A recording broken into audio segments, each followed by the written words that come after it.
La FRCA, le GDS, l'ARP et le CIRAD vous présentent Terre d'ici, spécial Rita Animal.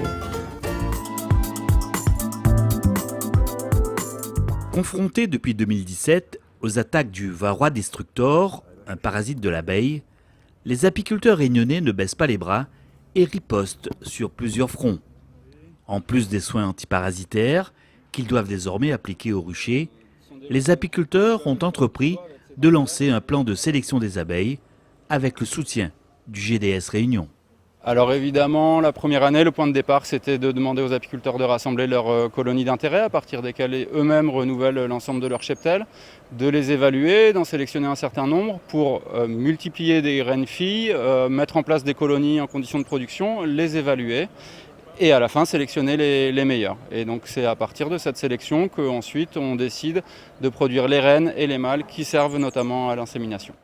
Aujourd'hui, la deuxième phase de ce plan de sélection a démarré. Grâce à cette formation, organisée par le GDS Réunion, les apiculteurs apprennent ainsi à maîtriser la technique d'insémination artificielle des reines. Les reines et ces mâles, elles sont issues donc des ruches sélectionnées. Le processus est effectivement assez long. Il prend à peu près 1 mois et demi, 2 mois de préparation pour arriver là sur ces quelques jours à un double objectif, un objectif qui est absolument prioritaire, qui est de former les apiculteurs à cette technique. Et en fait, c'est faire une première formation. On sait que pour qu'ils soient efficaces dans ces techniques-là, il faudra renouveler des opérations de formation. Et l'autre, c'est aussi de concentrer la génétique qu'on aura sélectionnée dans des reines qu'on produit par insémination artificielle et pas par fécondation naturelle. Alors là, on est en train de prélever les mâles pour ensuite pouvoir inséminer avec leur sperme. Donc on récupère les mâles d'une ruche spécifique pour inséminer avec leur sperme. Alors les mâles sont reconnaissables. Alors les mâles, ouais, ils sont un peu plus gros et ils ont surtout des gros yeux.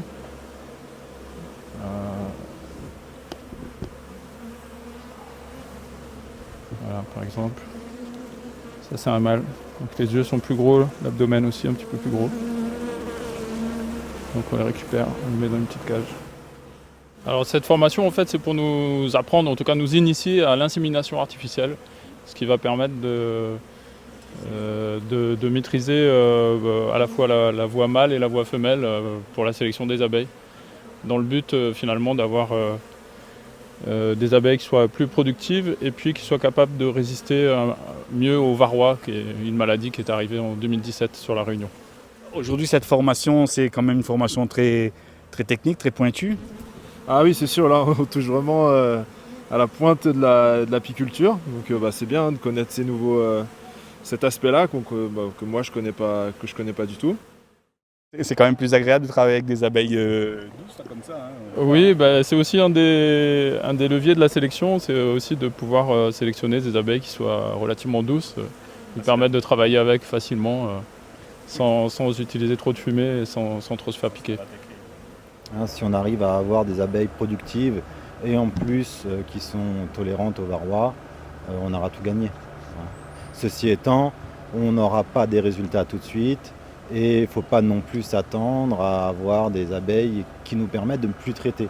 On pourra, on va dire, peut-être diminuer nos traitements, quels qu'ils soient, et surtout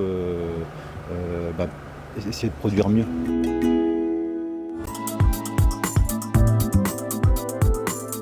Spécialiste de l'insémination artificielle des reines d'abeilles, Raoul Guillen montre aux apiculteurs les gestes précis à faire pour prélever la semence sur des abeilles mâles. Je fais un V avec les doigts, comme ça. Je prends le mâle à l'intérieur et je pompe. Sur la tête. Ah, voilà. Et tout de suite, il y a eu la première version qui s'est produite. Approchez-vous, sinon vous ne verrez pas bien. Donc, comme je vous disais, il suffit des fois de les stimuler. La première version se produit. Les cornules, elles sont entiers et rouges, orange. Et l'abdomen, il est devenu triangulaire. L'objectif de ces manipulations, là, c'est de quoi? C'est de sélectionner vraiment des souches qu'on aura voulu. L'objectif général de l'insémination, effectivement, c'est de travailler avec des souches sélectionnées. Ici, on est dans un cadre formatif, donc souvent on pratique avec du tout venant, comme on dit, c'est-à-dire juste pour que les élèves s'effacent la main et apprennent à faire la manipulation. Pour l'instant, on travaille avec des souches pas sélectionnées, où on essaie de travailler pas avec les souches sélectionnées pour apprendre. Apiculteur professionnel, Jean-Marc Ouareau est venu lui aussi se perfectionner afin de maîtriser ses techniques d'insémination. J'avais fait déjà des stages, j'ai fait une formation de 8 mois dans la région de Poitiers, vers l'INRA là-bas, qui m'a permis d'avoir les techniques. Et puis j'avais commencé à travailler un peu sur l'insémination pendant la formation.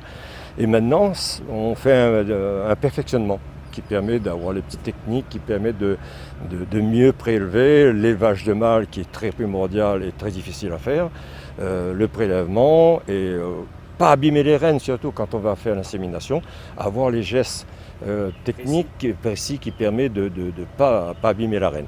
Parce que si la reine est abîmée, bon, ben, ça ne sert plus à rien. Voilà, c'est fini. Tout le travail qu'on a fait en amont, on s'est jeté à la poubelle. Ce qu'il faut faire, c'est une connaissance déjà une certaine connaissance de l'anatomie en général. Et pour la reine, particulièrement pour la partie proprement dite d'insémination, il faut vraiment se dire qu'on est toujours face à un être vivant. Cet être vivant, il est à chaque fois différent et qu'aucune procédure mécanique ou standard va nous aider. Il faut avoir une certaine sensibilité. Toute la difficulté, c'est d'apprendre à reconnaître toutes les situations différentes et agir en conséquence avec la sensibilité qu'il faut. Donc là, l'objectif, c'est d'avoir des lignées d'abeilles qui sont plus performantes. Plus performantes, plus contrôlées aussi. Déjà, les génétiques plus contrôlées, qu'on sélectionne les mâles et les reines déjà de souches déjà bien sélectionnées, qui ont déjà des critères de sélection bien définis. Voilà, exact. Voilà, et puis qu'on ait quelque chose de mieux à l'avenir. Qui dit sélection, dit on est sur du moyen long terme, quoi, hein. Ça ne sera pas demain, dans 6 mois, qu'il y aura tout de suite une nouvelle lignée, quoi. C'est ce que je répète tout le temps, c'est que la sélection c'est vieux comme l'agriculture et donc c'est aussi quelque chose qu'on doit mener sur du temps long. Là c'est la première année, moi mon enjeu principal c'était de former les apiculteurs, de les habituer à une méthode. Je crois que l'objectif est largement accompli, hein. J'ai rencontré un nombre d'apiculteurs qui sont très réceptifs et très volontaires de ce point de vue-là, très capables également, hein, très compétents. Et c'est un travail que moi j'inscris sur des décennies, hein, peu importe après que je continue à le porter moi ou que d'autres le fassent. C'est très important dans le cadre d'un plan de sélection de ne pas l'interrompre. Les progrès génétiques s'acquièrent lentement et se perdent très rapidement dès lors qu'on arrête le travail.